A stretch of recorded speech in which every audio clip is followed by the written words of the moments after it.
नमस्कार। आप सभी का हमारे यूट्यूब चैनल ज्ञानगंज में स्वागत है। आज हम एक नई सीरीज़ शुरू करेंगे, करंट अफेयर में पीसीएस ओरिएंटेड करंट अफेयर शुरू करेंगे। और पीसीएस के लिए जो सबसे प्रमुख करंट अफेयर मानी जाती है, जो उसकी बुक है आई दृष्टि, उसका हम एनालिसिस देखेंगे। पूरी तरीके से नहीं पढ़ेंगे हम उसको, बाय लाइन बाय पेज, बस हम एनालिसिस करेंगे कि इन सभी प्रमुख बिंदुओं में जो सारे करंट अफेयर दिए हैं, कौन कौन से ऐसे टॉपिक हैं जिनको एक्सप्लेन करना चाहिए और कौन से ऐसे टॉपिक्स हैं जिनको स्किप कर देना है, और बाकी जो बचेगा थोड़ा बहुत वन लाइनर वो आप पढ़िएगा। मैं बस जो बहुत इंपॉर्टेंट है उसको एलोबरेट करते हुए चलता चलूँगा और आपको बताता चलूँगा, हाँ इस क्रम में है और इसमें ये महत्वपूर्ण पहलू हैं और इससे संबंधित कुछ महत्वपूर्ण तथ्य हैं। तो आप लोग ये ध्यान रखें। और मैं एक पीपीटी बनाया हूँ, मतलब पीडीएफ, उस पीडीएफ को मैं इस वीडियो के नीचे लिंक दे दूंगा, आप उसको डाउनलोड कर सकते हैं और चाहे तो उसको भी देख के पढ़ सकते हैं क्विक रिवाइज करने के लिए। तो ज़्यादा बात को नहीं खींचेंगे, ये क्लास जो होगी ज़्यादा से ज़्यादा 50 से 55 मिनट या मैक्स टू मैक्स 1 घंटे तक की होगी। और ये पूरी श्रृंखला आएगी राष्ट्रीय, अंतर्राष्ट्रीय, उत्तर प्रदेश स्पेशल और राजकोषीय घटनाक्रम। इन सभी में हम दो लोग हैं, मैं विशाल और हमारे ज्ञानंद सर हैं। तो मैं जो प्रमुख दृष्टिकोण से चलूँगा वो सूक्ष्म दृष्टियों को देखते हुए उत्तर प्रदेश स्पेशल और इकोनॉमिक्स से संबंधित, और जो और छोटे छोटे पहलू हैं जैसे पुस्तक और कौन से राइटर हैं, किनका, कौन से अंतर्राष्ट्रीय व्यक्ति हैं और राष्ट्रीय व्यक्ति हैं उससे संबंधित, और जो भी खेल वोल से संबंधित होगा वो सारे पहलुओं को मैं देखता हुआ चलूँगा। और बाकी जो अंतर्राष्ट्रीय खगोल, इन्वायरमेंट और साइंस एंड टेक के साथ कुछ राष्ट्रीय परिदृश्य होंगे, उनको ज्ञानानंद सर देखते हुए चलेंगे। ऐसा नहीं कि एक ही टीचर सब बाँच दे, सबकी अपनी महारत होती है, सबकी अपनी कुछ विशेष स्किल्स होती है हर सब्जेक्ट में पढ़ाने का, तो उसी अकॉर्डिंग पढ़ाया जाएगा। जिसको जिस क्षेत्र में थोड़ा बहुत पकड़ होगी, जिसने अच्छे से पढ़ा होगा, या फिर कह सकते हैं कि जिसको एक्सप्लेन करने का बेहतर तरीका होगा, वो उस सब्जेक्ट को लेके चलेगा। ये नहीं कि एक ही टीचर सब पढ़ा देगा। तो आज की जो टॉपिक है वो सूक्ष्म दृष्टि है। पेज नंबर 1 से मैं पढ़ाऊंगा कम से और पेज नंबर तक कितने तक चलेगा, ये पेज नंबर 20 तक एटलीस्ट ये चलेगा। उसके बाद आ जाएंगे हम अंतर्राष्ट्रीय प्रकरण में। अंतर्राष्ट्रीय प्रकरण में जो आएंगे वो मैं मेनली, मेरा ओरिएंटेशन है इसमें सूचकांकों को लेके, और जो कुछ संबंधित अभ्यास हुए होंगे और एक तरीके से रिपोर्ट्स हैं उनको लेके चलेंगे। बाकी चीज़ों को ज्ञानंद सर देखेंगे अंतर्राष्ट्रीय, जैसे कि देशों के बीच संबंध, उनका आईआर अच्छा है तो वो बताएंगे कि भारत का अन्य देशों के साथ संबंध कैसा रहा है और क्या इसमें इंपॉर्टेंट है और क्या पढ़ना है और क्या स्किप करना है, ये बहुत ज़रूरी है। तो हम पूरी तरीके से बाय लाइन मैं नहीं पढ़ाऊंगा सबकी तरह, मैं बस जो इसमें इंपॉर्टेंट है, जिनको एक्सप्लेन करना है, आपको समझने की ज़रूरत है, वो देखते हुए चलेंगे। तो चलिए आज शुरू करते हैं।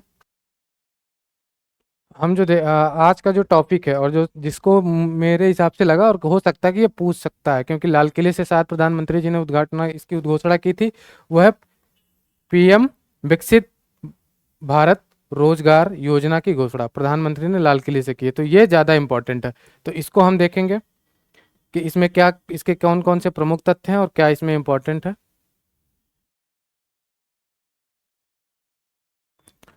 इसकी शुरुआत हुई थी 15 अगस्त 2025 को, प्रधानमंत्री ने लाल किले से उद्घोषणा की। समाप्ति की जो तिथि है वो है 2027 तक, यानी कि इसका जो टाइम पीरियड है 2025 से 2027, 2 वर्षीय कार्यक्रम है ये। ठीक है। उद्देश्य क्या है इसका, कि पहली बार नौकरी करने वाले युवाओं को 15,000 प्रोत्साहन प्लस नियोक्ताओं को 1,000 से 3,000 प्रतिमाह दिया जाएगा। 15,000 दिया जाएगा वो जो रोजगार के लिए सृजन, जो रोजगार में जाएगा, जैसे कि मैं अगर बेरोजगार हूँ, मुझे रोजगार मिलता है तो उसमें मुझे मिलेगा 15,000 का प्रोत्साहन, और नियोक्ताओं को जो नौकरी क्रिएट करेंगे उनको मिलेगा 1,000 से 3,000 प्रतिमाह का कंपनसेशन या फायदा। रोजगार सृजन, आर्थिक मदद और नियोक्ता प्रोत्साहन, ये होगा। दूसरा टॉपिक आज का जो होगा हमारा, इसमें कुछ और तो है नहीं इंपॉर्टेंट जिसको देखा जाए। आप इसको लाइन बाय लाइन मैं नहीं पढ़ाऊंगा, पहले बता रहा हूँ, जो इंपॉर्टेंट लग रहा है उसी के अकॉर्डिंग चलेंगे। ठीक है। उसके बाद एक है राष्ट्रीय एनआईआरएफ रिपोर्ट, इसी में है, उसको देख लेते हैं। भारत सरकार के शिक्षा मंत्रालय द्वारा जारी national institute ranking framework report, ठीक है, देश भर में उच्च शिक्षा संस्थानों की प्रदर्शन के रैंक किया गया। इस रिपोर्ट में विभिन्न श्रेणियों में शीर्ष स्थानों पर सूची दी गई है। ठीक, कि कौन कौन से ऐसे इंस्टीट्यूट हैं, किस विषय श्रेणी के हैं, जैसे टेक्नोलॉजी के हैं या ह्यूमैनिटीज़ के हैं, उनके आधार पे उनकी रैंकिंग की गई है। सबसे पहला जो इस श्रेणी में समग्र ओवरऑल सब्जेक्ट के आधार पे देखा जाए तो आईआईटी मद्रास है। ये हर लगातार कई सालों से, लगभग 7 सालों से लगातार पहले स्थान पे बना हुआ है, तो इसको आप याद रख लीजिएगा, ठीक है। और इसमें कुछ इंपॉर्टेंट है ऐसा है ना, दूसरे में भारतीय विज्ञान संस्थान आईआईएससी बेंगलुरु कर्नाटक और तीसरा आईआईटी दिल्ली है। तो वही बस देखना है जो एग्जाम में आएगा, ज़्यादा नहीं पढ़ेंगे हम, क्योंकि ये आप लोग ऑलरेडी करंट अफेयर 2 साल से 1 साल से पढ़ रहे होंगे। बस हम देखेंगे क्या इंपॉर्टेंट, क्विक रिवाइज करेंगे। तो समग्र श्रेणी में शीर्ष 3 संस्थान जो है एनआईआरएफ के, वो कौन से हैं? पहला भारतीय प्रौद्योगिकी मद्रास संस्थान मद्रास, आईआईटी मद्रास, ठीक है। जारी कौन करता है? ये सबसे पहला है कि शिक्षा मंत्रालय जारी करता है, एजुकेशन मिनिस्ट्री,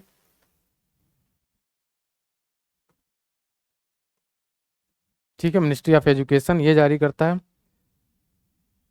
उसके बाद इसमें आप लोग आ जाइए एसपी ग्लोबल रेटिंग, अंतर्राष्ट्रीय वाले में आएंगे तो देखेंगे पहले पेज नंबर आप लोग आ जाइए 7 पे देखिए कि अंतर्राष्ट्रीय में दिया होगा S&P ग्लोबल रेटिंग्स, ये क्या होता है इसके बारे में जान जाते हैं। अभी तक इस प्रकरण से क्वेश्चन नहीं आए, तो हो सकता है प्रोबेबिलिटी हो कि इकोनॉमिक्स में इस प्रकार के क्वेश्चन या अंतर्राष्ट्रीय संबंधों में इस प्रकार के क्वेश्चन आ जाए। 14 अगस्त 2025 को भारत की दीर्घकालिक सेवरन क्रेडिट रेटिंग को BB- से बढ़ाकर BB कर दिया गया। अब इसका मतलब क्या है? जो 18 वर्षों में पहली बार हुआ, इसके साथ ही स्थिर आउटलुक भी बरकरार रखा गया। अब इसके अकॉर्डिंग क्या कहता है, भारतीय अर्थव्यवस्था किस प्रकार की रहेगी, कैसी होगी, उसकी दशाएं कैसी होगी और कितनी उसकी इकोनॉमिक ग्रोथ होगी इस साल की, मतलब अंत तक। योगदान रहे हैं वो है मजबूत आर्थिक वृद्धि, सतत राजकोषीय समेकन, मुद्रास्फीति प्रबंधन और ब्याज दरों में कमी। यानी कि 2022 से 2024 तक औसत वास्तविक जीडीपी वृद्धि जो रही है 8.8, जो एशिया प्रशांत क्षेत्र में सबसे अधिक रही है। मतलब एशिया प्रशांत क्षेत्र में इससे ज़्यादा तेजी से ग्रो करने वाली कोई इकोनॉमी है नहीं, कोई देश की अर्थव्यवस्था नहीं है, वो भारतीय है, जो 8.8% से लगातार 2022 से 2024 तक वृद्धि की है, ठीक। और इसमें जो इम्पोर्टेंट है वो देख लेते हैं, वो ये है सबसे ज़्यादा कि इसकी जो रेटिंग है, एक और रेटिंग एजेंसी है मूडीज, वो भी निकालते हैं कि भारतीय अर्थव्यवस्था की वृद्धि दर क्या रहेगी। और एस एंड पी का मतलब स्टैंडर्ड एंड पुअर्स, ये एक थिंक टैंक है और एक तरीके से कहें तो स्वतंत्र संस्था है, जो देश की विभिन्न विभिन्न देशों की रैंकिंग निकालती है इकोनॉमी के आधार पर कि कितना सुधार हुआ है, क्या वृद्धि हुई है, एम्प्लॉयमेंट रेट क्या क्या रहा है, और उस देश की अर्थव्यवस्था का ग्रोथ इस वित्तीय वार्षिक में कितना होगा, ठीक है। मूडीज का नहीं देखेंगे, हमें एस एंड पी का, ये आप चाहे तो नोट कर लीजिएगा। ए का मतलब है bond of the highest equality that offer the lowest degree of investment. इसका टोटल ओवर जो मतलब है कि इस रेटिंग में आने वाले देश में इन्वेस्टमेंट करना सबसे सेफ होता है, सबसे कम रिस्क होता है और रिटर्न भी ठीक ठाक होता है, यहाँ सरकार का सपोर्ट होता है। A+, AA- इसमें भी सेम है लगभग लगभग कि इन्वेस्टमेंट के चांस, आप अच्छे तरीके से इन्वेस्टमेंट कर सकते हैं, रिस्क कम होता है इन्वेस्टमेंट में, फैक्टर कॉस्ट कम होती है, तो इसमें भी लगभग वही चीज़ है। A+, थोड़ा सा ज़्यादा, bond with many positive investment qualities. Bond में इन्वेस्टमेंट आप कर सकते हैं, लेकिन यहाँ पे जोखिम होगा, लेकिन अभी भी जोखिम का जो स्तर है वो अन्य की तुलना में बहुत कम है। भारत आया है BB+ में, इस वाले श्रेणी में जो भारत को रखा गया। Bond of the medium grade equality security currently appear sufficient but may be unreliable over the long term. दीर्घकालिक प्रोसेस में यहाँ पे बहुत जोखिम नहीं, लेकिन हाँ जोखिम बहुत ज़्यादा है, कह सकते हैं कि इन्वेस्टमेंट तो आप कर सकते हैं, इन्वेस्टमेंट करेंगे, लेकिन जब लॉन्ग टर्म में जाएंगे तो यहाँ पे जोखिम भी बहुत ज़्यादा हो जाएगा। रिटर्न आपको ठीक ठाक मिलेगा उस देश से, आप जहाँ भी आप इन्वेस्ट करते हैं उस बॉन्ड में, लेकिन इन्वेस्टमेंट करेंगे जितना और लॉन्ग टर्म के लिए होल्ड करेंगे तो रिस्क जो होगा, रिस्क कास्ट जो फैक्टर होता है वो बढ़ जाता है, ठीक है। इसका मतलब क्या है?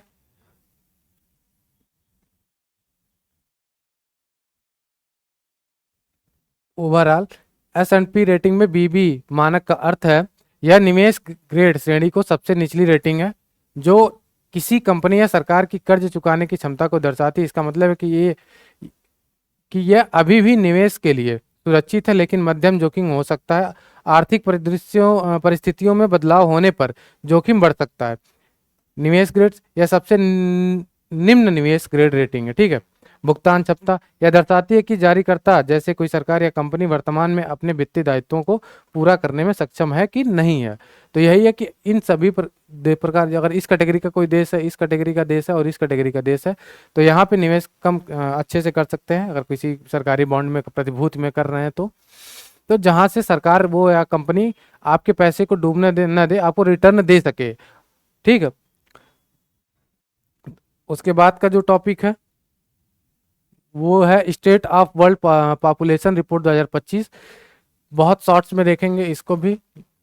ये आपका पेज नंबर आ जाइए 8 पे है। ठीक है। पेज नंबर 8 पे आएंगे, दूसरे साइड में तो देखेंगे वहां लिखेगा state of world population report 2025। इसको देख लेते हैं क्या रिपोर्ट कौन निकालता कौन है, इसकी थीम क्या थी, द रियल फर्टिलिटी क्राइसिस। ठीक। प्रकाशक क्या है, United nation population fund, UNFPA। तो इसमें सबसे पहला इंपॉर्टेंट पॉइंट जो याद करना वो है कि जारी कौन करता है, तो UNFPA। ठीक, ये याद कर लीजिएगा, मतलब यूनाइटेड नेशन पॉपुलेशन फंड। ठीक। भारत की इसमें स्थिति क्या है, बस इतना देखना है। दुनिया में सबसे अधिक जनसंख्या वाला देश है भारत, 1.46 बिलियन लोग रहते हैं। कुल प्रजनन दर जो है TFR वो है 1.9। ठीक।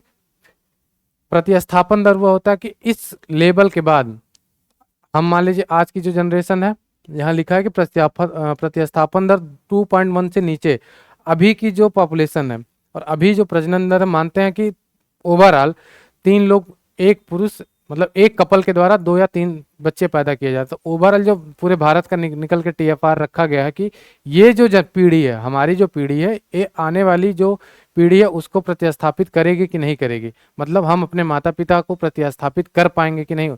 तो उससे क्या होगा कि जनसंख्या का जो बैलेंस है वो बना रहेगा। ठीक। तो अभी जो है ये घट गया 1.9, यानी कि चाइना जैसी स्थिति भारत में हो सकती है फ्यूचर में। चाइना में क्या है कि अब वहाँ के लोग जो है बच्चे पैदा करना ही बंद कर दिए हैं। यानी कि अगर पहले माता 2 कपल या एक कपल मानते हैं, नॉर्मली एक कपल है वो 2 बच्चों को पैदा कर रहा था, लेकिन चाइना में क्या एक बच्चे पैदा कर। तो हुआ क्या कि अब जो ये 2 लोग हैं यहाँ पे एक, तो इन 2 लोगों को प्रतिस्थापित करने के लिए मिनिमम 2 लोगों को आवश्यकता होगी, लेकिन अब एक ही पैदा होगा तो इन दोनों के इकोनॉमी में कम हो गए। तो एक व्यक्ति कितने देर तक सरवाइव करेगा, तो वही एक तरीके से समझ सकते हैं प्रतिस्थापन दर है। जब सोशल साइंस पढ़ेंगे तो वहां बता दिया जाएगा अच्छे से।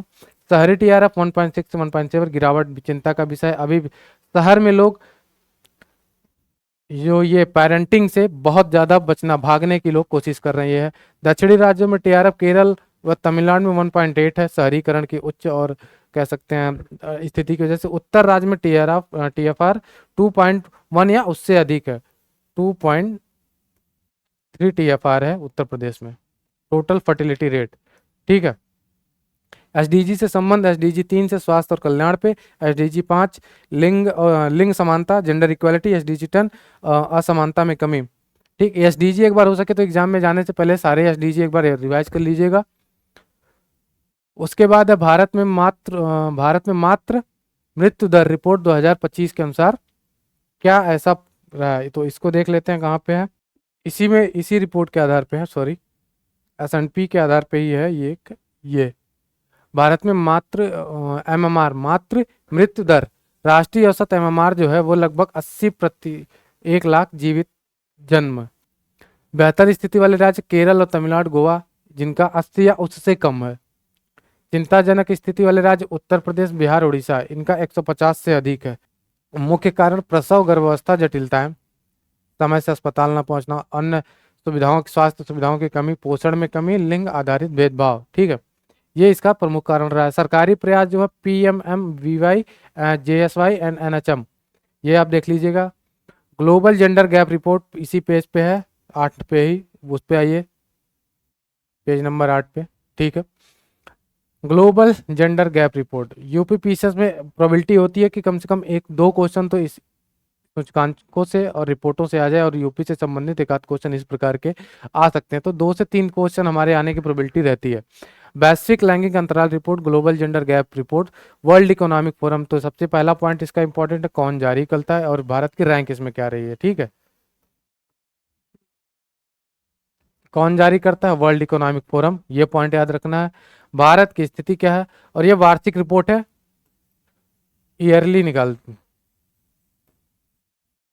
ईयरली जारी की जाती है। ठीक है, भारत की 148 देशों में 131वां रैंक है। तो भारत कहाँ स्टैंड करता है, 131 पे। ये 2 पॉइंट हो गए, कौन जारी करता है, भारत की रैंक क्या है। ठीक, इससे ज़्यादा जानने की इसमें कोई ज़रूरत नहीं है। वैश्विक परिप्रेक्ष्य में देखेंगे तो जेंडर समानता जो स्कोर है 68.8% है 2025 में, 0.3 अंकों की वृद्धि के साथ। और कुछ है इसमें, अगर एशिया में देखें तो दक्षिण एशिया में भारत 131वें स्थान पे, हम बांग्लादेश बहुत, अब ये सबसे इम्पोर्टेंट है, बांग्लादेश।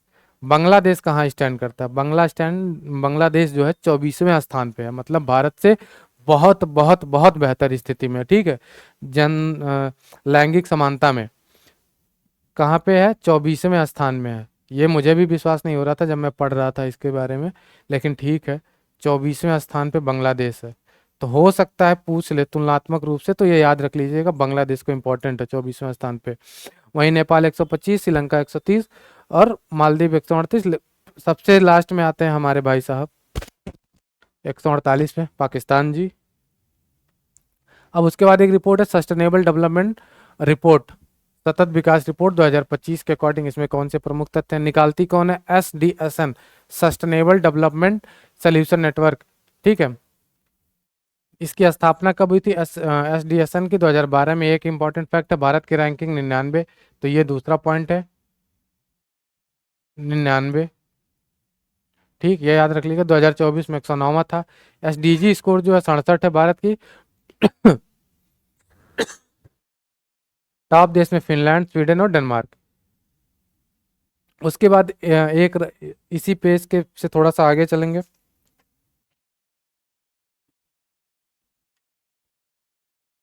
सतत विकास रिपोर्ट हो गया आपका, तो उसके बाद स्टेट वर्ल्ड पॉपुलेशन रिपोर्ट जो मैं बता रहा था, तो भारत में मातृ मृत्यु दर इसी पेज पे, पेज नंबर 9 में है, तो कंफ्यूज नहीं होगा, पीछे जाके देख लीजिएगा, जस्ट सतत विकास रिपोर्ट के नीचे ही है। ठीक है, state of world population report, उसमें भारत में मातृ मृत्यु दर, कितने महिलाएं जन्म देने के साथ उनकी मृत्यु हो जाती है। ठीक है, तो 1 लाख पे 80 या उससे अधिक भारत में स्थिति है, लेकिन उत्तर प्रदेश में स्थिति 150 या उससे भयावह है। उत्तर प्रदेश, उड़ीसा और बिहार ऐसे स्टेट हैं जो मातृ मृत्यु दर में सर्वोच्च हैं, सबसे अधिक ज़्यादा यहाँ सुविधाओं की कमी की वजह से, अन्य फैसिलिटीज़ की वजह से एक्सपायर हो जाती हैं। Times Higher Education the Asia university ranking 2025, इसको आप ध्यान से देख लीजिए कि प्रकाशक कौन है, टाइम्स हायर एजुकेशन द इसको जारी करता है। मापदंड क्या है इसके, तो ये यूपीपीएससी में उतना जरूरी नहीं है, लेकिन एक बार देख लीजिएगा, बस अपने दिमाग में रिकॉल करने के लिए, टीचिंग रिसर्च। ठीक, शीर्ष विश्वविद्यालय में कौन सी है, चीन का है, तैनसिंहुआ यूनिवर्सिटी फर्स्ट पे है, दूसरे में चीन का ही है पेकिंग यूनिवर्सिटी, और तीसरा जो है national university of Singapore NUS third स्थान पे। भारत में इसमें कौन से इंस्टीट्यूट किस स्थान पे। विश्वविद्यालय की कुल संख्या इस रैंकिंग में एशिया में 853 थी, तो उतना ध्यान नहीं रखना है। तो इसमें जारी कौन करता है, ये ध्यान रखना है कि जारी करता दो, याद कर लीजिए। पहले पे कौन है, चीन की यूनिवर्सिटी है, दूसरे पे भी चीन है, और तीसरे पे क्या है, सिंगापुर। ठीक है, फर्स्ट, सेकंड, थर्ड, ये याद रखना। अब इसमें भारत के कौन सी ऐसे विश्वविद्यालय हैं और उनकी रैंकिंग क्या है, ये हम ध्यान में रख लेते हैं।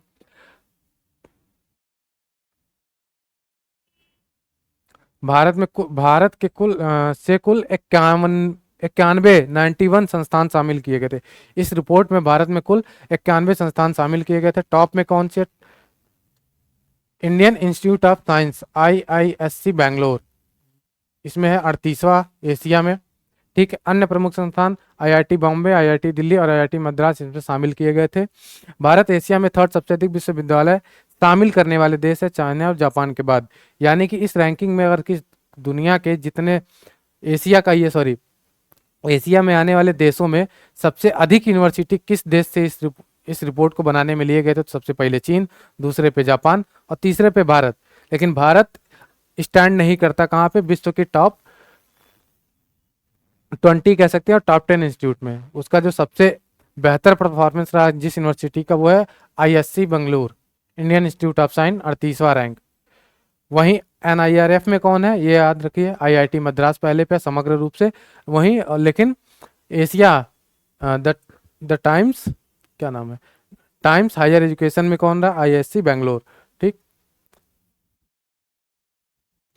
NER district SDG index north east में सतत विकास से संबंधित इनके लक्ष्यों को प्राप्त करने के लिए एनईआर में पूर्वोत्तर राज्यों में किस प्रकार का किसका कितना योगदान रहा है, कौन से राज्य, जैसे नॉर्थ ईस्ट में चलेंगे तो असम, मेघालय, त्रिपुरा, मिजोरम, नागालैंड, मणिपुर, अरुणाचल प्रदेश जैसे राज्यों में कौन बेहतर परफॉर्मेंस किया है, उसकी एक रिपोर्ट निकली है। कौन निकाला, रिपोर्ट का नाम है north east India district SDG index 2023-24, NITI Aayog plus ministry of development north east reason, ठीक है, प्लस यूएनडीपी के सहयोग से ये निकाले गया। तो याद रखिएगा जारी करता कौन है और तैयार करता कौन है, नीति आयोग पहला, ministry of development north east region, UNDP united nation development programme. ठीक। 121 जिलों में, नॉर्थ ईस्ट के 121 जिलों में इस रिपोर्ट के आधार पर 121 जिलों के अध्ययन के आधार पर यह रिपोर्ट बनाई गई है। इसमें दो कैटेगरी होती है, 2 या 3 कैटेगरी होती है। एक्चुअली में फ्रंट रनर जिलों की प्रतिशत जो है 85% है, मतलब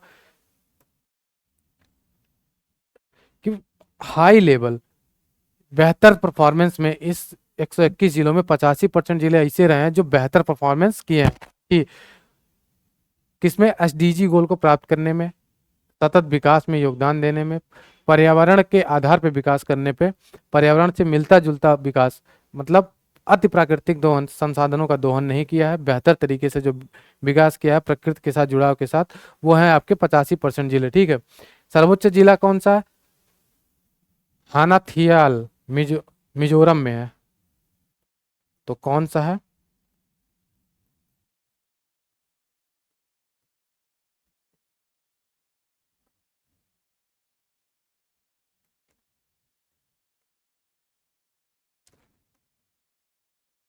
मिजोरम में। ठीक।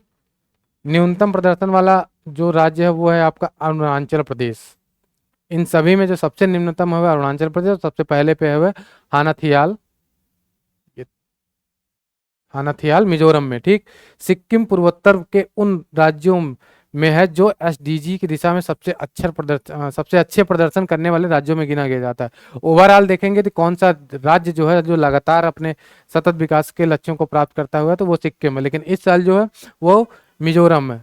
किसके जिलों का ये याद रखते हैं, यहाँ डिस्ट्रिक्ट लिखा है, तो डिस्ट्रिक्ट कौन सा जिला सबसे पहले ऊपर पे है, तो वो है हानेथियाल मिजोरम का। ठीक। उसके बाद है वित्तीय स्वास्थ्य सूचकांक फाइनेंशियल फिजिकल हेल्थ इंडेक्स 2025। ये आपका पेज नंबर, आर्थिकी वाले में आएंगे, पेज नंबर 11 से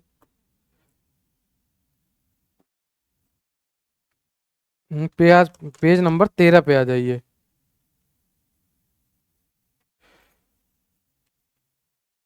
पेज नंबर 13 पे आ जाइए।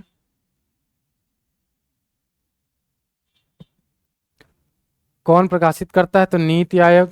कौन सा, वित्तीय स्वास्थ्य सूचकांक नीति आयोग जारी करता है। आधार वर्ष क्या था, 2022 और 23 के आधार पर। उद्देश्य राज्यों की वित्तीय स्थिति का आकलन करना, राजस्व जुटाने, व्यय की गुणवत्ता, ऋण स्थिरता और घाटे की स्थिति को मापना।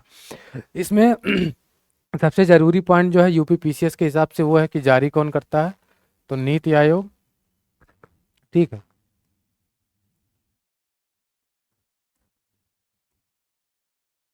नीति आयोग। शीर्ष राज्य पे कौन कौन सा राज्य ऐसा था जो पहले स्थान पे था, तो उड़ीसा।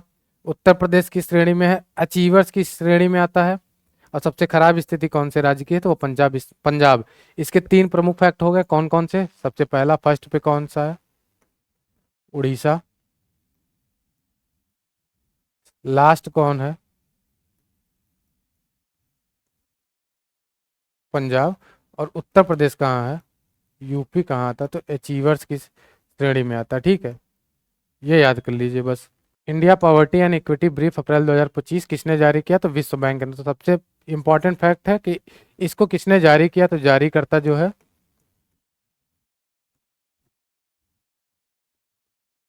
विश्व बैंक यानी कि वर्ल्ड बैंक।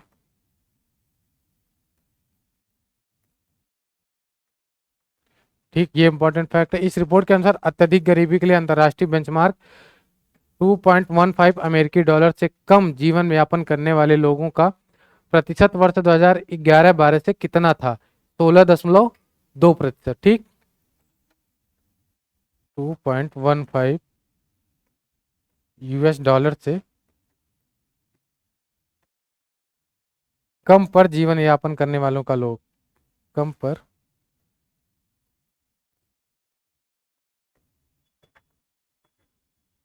जीवन यापन करने वाले तो कितने थे? 16.2%। तो इसमें बस याद रखना कि इंडिया पॉवर्टी एंड इक्विटी जो ब्रीफ अप्रैल 2025 किसने जारी की? बस विश्व बैंक। इससे ज्यादा इसमें कुछ नहीं जानना। ग्रैंड स्लैम 2025 एकल वर्ग में, मिश्रित नहीं मैंने नहीं बनाया है, बस एकल वर्ग में कौन कौन जीता है, कौन सा ग्रैंड स्लैम है, इससे संबंधित फैक्ट है। सबसे पहला ग्रैंड स्लैम है ऑस्ट्रेलियन ओपन, मेलबर्न में हुआ था। किस प्रकार का कोर्ट है? Hard court. पुरुष विजेता याकनिक सिनर और पुरुष उप विजेता जो है अलेक्जेंडर जेवरेव। ये बस याद रखना, एक नाम यही आपको याद रखना, बाकी आपको अभी मैं ट्रिक बता दूंगा, याद हो जाए। महिला विजेता में कौन सा है?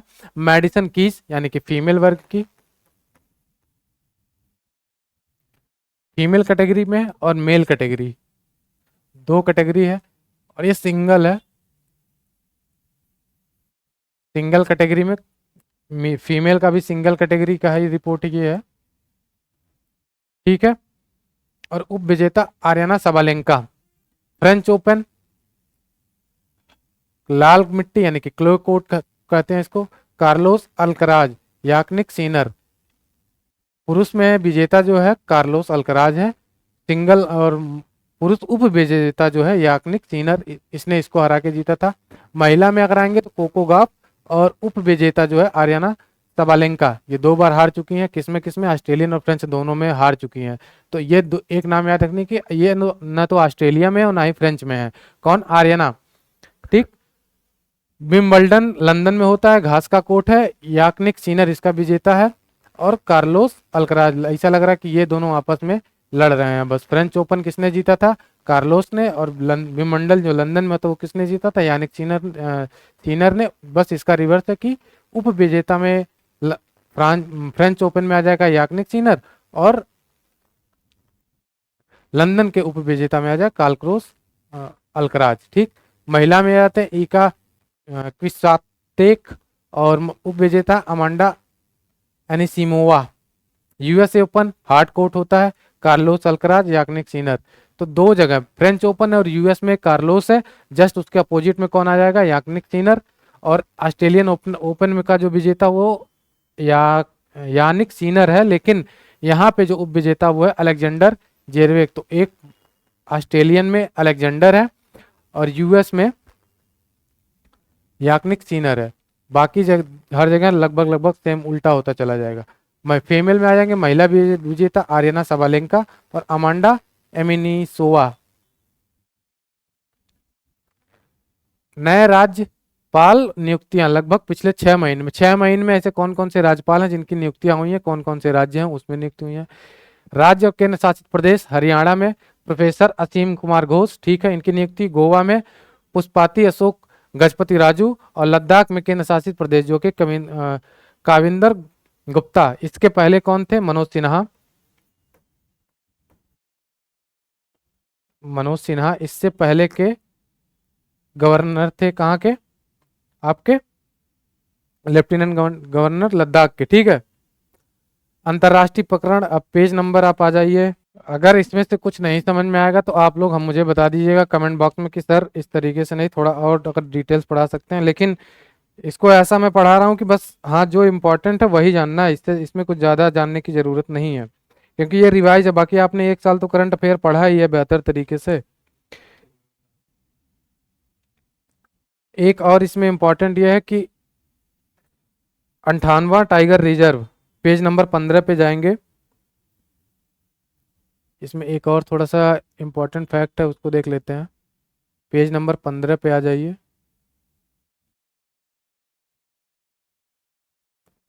ठीक है।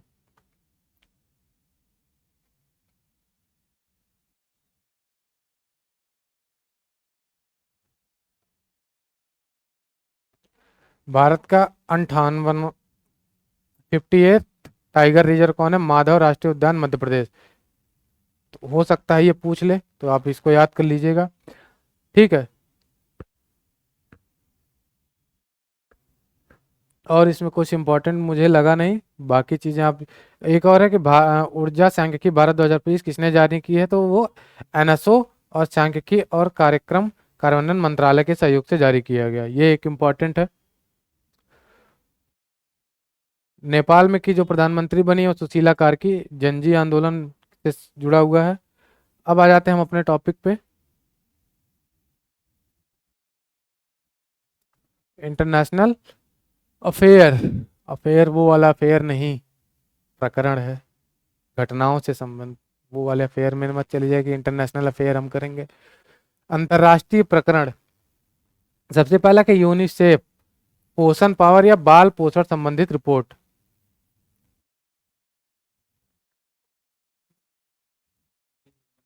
बाल पोषण संबंधित रिपोर्ट। पेज नंबर इसका जो है वो आप लोग आ जाइए सीधे वो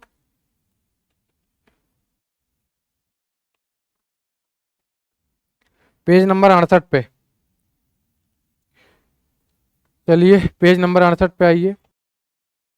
सब लोग आ गए पेज नंबर 68 पे।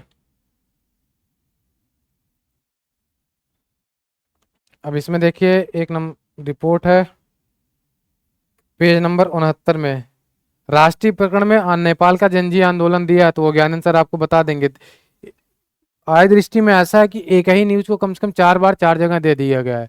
राष्ट्रीय प्रकरण में कई ऐसे न्यूज हैं जो अंदर आपको मिलेंगे, जब राष्ट्रीय अलग से पढ़ेंगे, अंतर्राष्ट्रीय अलग से पढ़ेंगे, उत्तर प्रदेश पढ़ेंगे, राजकोषीय घटनाक्रम पढ़ेंगे, तो उसमें मैंने देखा कि एक ही न्यूज को उसने 4 4 5 5 बार दिया है, तो मैंने उसको छांट दिया। ये मत सोचिए कि मैं छोड़ दिया हूँ। तो सभी जितने डाटा इसने दिया उस सभी डाटाओं को 10 से 11 क्लास होगी, एक एक घंटे की, 45 45 या 55 मिनट की, तो सबके सारे पॉइंट कवर कर दिए जाएंगे, कोई पॉइंट ऐसा होगा नहीं कि जो छोड़ा जाएगा। ठीक है, तो ज्यादा नहीं सोचते हैं। यूनिसेफ का बाल पोषण रिपोर्ट 2025 सबसे पहला टॉपिक है, पेज नंबर 69 69 पे आइए। इसमें लिटरली मुझे कुछ ज्यादा समझ में नहीं आ रहा था कि क्या बनाया जाए, तो मैंने इससे जो छांट के बनाया हुआ है प्रश्न है, इससे 3 प्रश्नों या 4 प्रश्न मैंने बनाया कि किस प्रकार के प्रश्न इससे पूछे जा सकते हैं। तो वो है क्या, यूनिसेफ की पोषण पावर नोट के अनुसार भारत में पोषण की कौन सी स्थिति ट्रिपल बर्डन कहा गया है? भारत में पोषण की ऐसी कौन सी स्थिति है जिनको ट्रिपल बर्डन कहा जाता है? ठीक है, तो इसका जो आंसर है वो है ट्रिपल बर्डन को under nutrition, micro nutrient deficiencies और ओवर न्यूट्रिशन या obesity. Under nutrition plus micro nutrient deficiency and तेजी से बढ़ती हुई क्या, ओवरवेट, ज्यादा अत्यधिक वेट बढ़ना। दूसरा प्रश्न है क्या यूनिसेफ की पोषण पावर नोट के अनुसार भारत में पोषण की कौन सी स्थिति को ट्रिपल बर्डन कहा गया है? ये तो हो गया, वही है सेम प्रश्न। प्रश्न नंबर 3 देखते हैं। प्रश्न नंबर 2 तो सेम ही हो जाता, हो गया है गलती से। के अनुसार ओवरवेट और ओबेसिटी संबंधित रुझान किस आयु समूह में तेजी से बढ़ रहा है? तो इसमें प्रश्न में जो इसमें दिया है यूनिसेफ की बाल विकास रिपोर्ट 2025 में, वो किस आयु कैटेगरी का है? 5 से 19 वर्ष, स्कूल आयु और किशोरों सहित सभी युवा समूहों में बढ़ोतरी। ठीक। यूनिसेफ की रिपोर्ट में किस माइक्रोन्यूट्रिएंट की कमी को प्रमुख चिंता के रूप में रखा गया? किसमें? भारत में। तो वो क्या है? आयरन और आयोडीन की कमी। हमारे खानों में आयरन आयोडीन इस प्रकार के माइक्रोन्यूट्रिएंट की कमी होती है लगभग लगभग पूरे भारतीय क्षेत्रों में।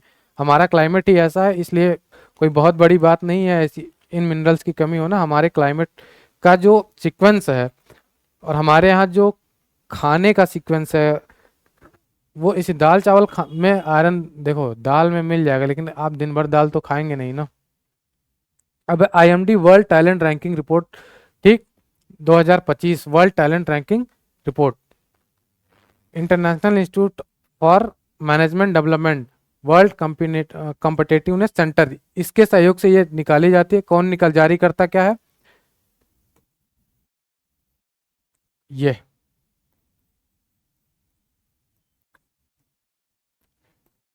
International institute for management development ये जारी करती है। किसके सहयोग से जारी करती है और रिपोर्ट को बनाने में कौन सा सहयोग करता है? तो वर्ल्ड कॉम्पिटिटिवनेस सेंटर, ठीक है। यह स्विट्जरलैंड स्थित एक विश्वविद्यालय या संगठन है जो world talent ranking, world competitiveness ranking, ये दोनों निकालती है। कौन? आईएमडी। भारत की रैंकिंग 63 है, ये याद रखना है कि भारत किस में रैंकिंग क्या है, 63। शीर्ष देश में स्विट्जरलैंड, लग्जमबर्ग और आइसलैंड है। सेनेगन एरिया, सेगन एरिया जिसको कहते हैं, ये इंपॉर्टेंट है।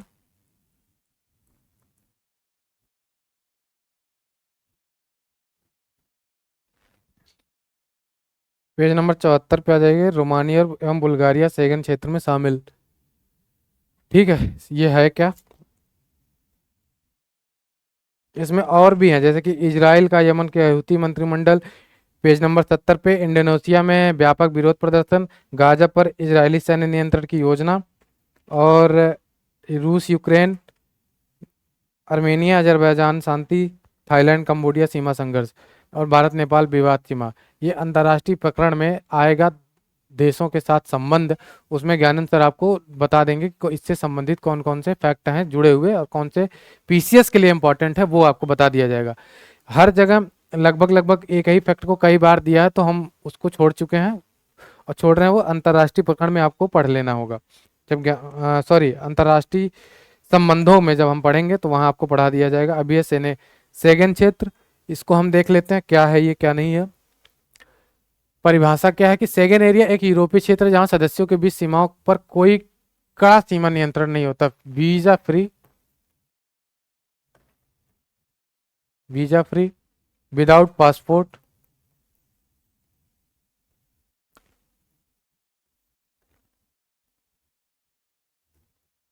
विदाउट पासपोर्ट यात्रा कर सकते हैं आराम से इस क्षेत्र में। इसमें कुल 29 देश हैं, 4 गैर ईयू सदस्य, 25 यूरोपीय यूनियन के देश हैं और 4 गैर यूरोपीय यूनियन के देश हैं, ठीक है। कौन कौन से ऐसे देश हैं जो गैर यूरोपीय हैं? आइसलैंड, नॉर्वे, स्विट्जरलैंड एंड, नाम क्या ही है, लिचेस्टीन, लिचेस्टीन, ठीक है। कुछ बाकी ठीक है। हाँ, नोट में है कि कुछ छोटे यूरोपीय सूक्ष्म राज्य एंडोरा, मोनाको, सैन मारिनो और वेटिकन सिटी को व्यवहारिक रूप से 2 फैक्टरों तौर पर सेनेगल क्षेत्र में माना जाता, पर वे आधिकारिक पूर्ण सदस्य नहीं है। पूर्ण सदस्य कौन कितने हैं? 29, 25 यूरोपीय यूनियन के और 4 गैर यूरोपीय यूनियन के। अब है वर्ल्ड गिविंग रिपोर्ट 2025, ये मुख्यतः दान देने से संबंधित है, कुछ खास इंपॉर्टेंट है नहीं, बस देख लेते हैं। रिपोर्ट का उद्देश्य और दायरा क्या है कि यह रिपोर्ट चैरिटीज एंड फाउंडेशन द्वारा सीएएफ द्वारा जारी की जाती है। भारत में जो रैंक दान देने की स्थिति है, 9वें स्थान पे हम है दान देने के मामले में। शीर्ष 3 देशों की दान प्रतिभा जो है प्रतिशत जो है, नाइजीरिया 2.83, मिस्र और घाना। दान के प्रमुख क्षेत्र अफ्रीका और एशिया में दानशीलता अधिक है, वैश्विक दानशीलता जो है 1.04। अब इसमें है ग्लोबल पीस इंडेक्स, जीपीआई, यह कौन और क्या है और कौन प्रकाशित करता है? जीपीआई दुनिया के सबसे प्रमुख शांतिपूर्ण मापक रिपोर्ट है, इसे institute of economic and peace IP द्वारा जारी किया जाता है, आईईपी द्वारा जारी किया जाता। भारत की रैंकिंग क्या है? 115, ठीक। टॉप 5 कंट्रीज में है आइसलैंड सबसे ऊपर इसमें ग्लोबल पीस इंडेक्स में, उसके बाद आयरलैंड, फिर New Zealand, Austria and Switzerland. Least peaceful example के रूप में रसिया 2025 में सबसे ज्यादा, मतलब वहां पे शांति नहीं है, कहाँ पे? रसिया में। ये एक इंपॉर्टेंट फैक्ट है कि यूरोशिया का जो देश है रसिया, और किसी के दिमाग में आएगा Afghanistan, Taliban, Somalia, Syria, Lebanon, मिस्र, इस जॉर्डन, इस प्रकार की कंट्रियों का नाम, कि सबसे ज्यादा अशांति कहाँ है, लेकिन सबसे अधिक अशांति कहाँ है, रसिया। तो ये एग्जांपल याद रखिए कि रसिया में सबसे कम शांति है। ग्लोबल लाइबिलिटी इंडेक्स, कौन सा ऐसा शहर है जहां आप आराम से जी सकते हैं? प्रकाशक क्या? Economic intelligence unit EIU cover किए गए शहर, 173 शहरों की रिपोर्टों को वहां रहने वालों के डाटा के आधार पर बताया गया है। कुल कितनी श्रेणियां? 5 श्रेणियों में सबसे अच्छी सिटी जो जीवन जीने के लिए मानी गई अभी तक कोपेनहेगन। लो इंडिया रैंक, भारत की जो रैंक है वो रहने के लिए सबसे घटिया मानी जाती है। घटिया इन द सेंस, मैं फ्रस्ट्रेशन में नहीं बोल रहा हूँ, गलत मत समझिए, घटिया कम मानी जाती है, अच्छी कंडीशन नहीं है भारत में रहने लायक, ठीक है। तो रैंक क्या है? नई सबसे जो इसमें नई दिल्ली 120वें पे, ठीक। ग्लोबल जेंडर गैप रिपोर्ट 2025, इसका जो बेसिक कॉन्सेप्ट है कि कौन जारी करता है, वर्ल्ड इकोनॉमिक फोरम। इससे संबंधित कई रिपोर्ट हैं वर्ल्ड इकोनॉमिक फोरम के, तो ये इंपॉर्टेंट है कि ग्लोबल जेंडर गैप रिपोर्ट 2025 कौन जारी किया है, वर्ल्ड इकोनॉमिक फोरम। कितने देश? 146 देशों की रिपोर्ट के आधार पर। भारत की स्थिति क्या थी इसमें? 129। तो ग्लोबल जेंडर गैप रिपोर्ट जारी कौन करता है? World economic forum. भारत कहाँ है, यानी कि इंडिया की रैंक क्या है? इंडिया की जो रैंक है वो 129 है। 2 फैक्ट हो गए। शीर्ष देश में सबसे पहले रैंक पे कौन है? आइसलैंड। ये इंपॉर्टेंट है, ठीक। नॉर्वे, फिनलैंड, स्वीडन और न्यूजीलैंड इस पे। और सबसे कम असमानता वाले देशों में है अफगानिस्तान। अफगानिस्तान में तालिबान शासन आने के बाद भी अभी भी कंडीशन ऐसी कि वहाँ 14 वर्ष से कम उम्र की लड़कियों को अभी भी स्कूल नहीं भेजा गया है। तो आप स्थिति सोच सकते हैं कि वहाँ की जो लड़कियां हैं, जो महिलाएं हैं, वो स्कूलिंग उनकी बंद हो चुकी है, बुरी तरीके से वो प्रभावित है, ठीक है। तो कंडीशन क्या होगी जेंडर इक्वालिटी की? बहुत खराब हुई। अफगानिस्तान, यमन और इराक में कंडीशन बहुत बुरी है ग्लोबल जेंडर गैप की रिपोर्ट में। वर्ल्ड कम्पटेटिवनेस रैंकिंग कौन जारी करता है? अभी पीछे हमने देखा था IMD जारी करती है। Institute for management and development Switzerland base है। देशों की प्रतिस्पर्धात्मकता का मूल्यांकन करता है कि इस देश में कितनी कॉम्पिटेटिव एग्जाम के आधार पे नहीं, मूल्यांकन का जो आधार है 341। 4 प्रमुख श्रेणी: आर्थिक प्रदर्शन, सरकारी दक्षता, व्यापार दक्षता और बुनियादी ढांचा कैसी रही है, इसमें कौन देश कितना बेहतर प्रदर्शन कर रहा है, इसके आधार पे है। शीर्ष में स्विट्जरलैंड है, दूसरे पे सिंगापुर और तीसरे पे हांगकांग है। भारत की जो स्थिति है वो है 41वीं, ठीक। विश्व प्रतिस्पर्धात्मक रिपोर्ट में भारत की स्थिति जो है वो 41वीं है। जारी कौन करता है? Institute for management and development, ठीक है। आज की क्लास यहीं तक रहेगी और अगली क्लास जो हम स्टार्ट करेंगे वो करेंगे एनर्जी ट्रांजिशन रिपोर्ट 2025 के आधार पे, ठीक है। इसमें कौन कौन से इंपॉर्टेंट फैक्ट हैं और इसमें क्या PCS के लिए ज़रूरी है, बस वो देखना, ठीक। धन्य चलिए, धन्यवाद। आज की क्लास यहीं तक, मिलते हैं कल।